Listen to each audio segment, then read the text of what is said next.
لو ما تعرفش وانا متاكد انك ما تعرفش، فتركيا تعيد 152 قطعه اثريه لمصر. اعلنت وزاره الثقافه والسياحه التركيه عن اعاده 152 قطعه اثريه تاريخيه الى مصر. ووضحت الوزاره في بيان ان القطع الاثريه كانت بحوزه مواطن اجنبي راح تركيا سنه 1998، وانه حصل عليها بطرق غير مشروعه. واضاف البيان ان القطع الاثريه المصريه تعود الى عام 2000 ما قبل الميلاد، يعني تقريبا من 4000 سنه.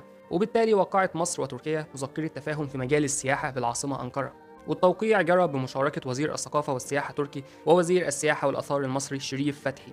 ومن جانبنا ذكرت برضو وزارة السياحة والآثار المصرية إن مصر تسلمت 152 قطعة أثرية. وزيارة الوزير شريف فتحي للعاصمة أنقرة لمناقشة تعزيز سبل التعاون المستقبلي بين البلدين في مجال السياحة والآثار. وعموما نتمنى يتم تكثيف الجهود وتوحيدها لمحاولة إعادة كافة الآثار المنهوبة والمسروقة في كافة متاحف العالم، ويتم استغلالها كمصدر للجذب السياحي بدل ما السياح بيروحوا يتفرجوا على حضارتنا وثقافتنا في متاحف الدول التانية. فلو سمحت اعتز بثقافة وحضارة وتاريخ بلدك وساهم في نشرها، وشكرا.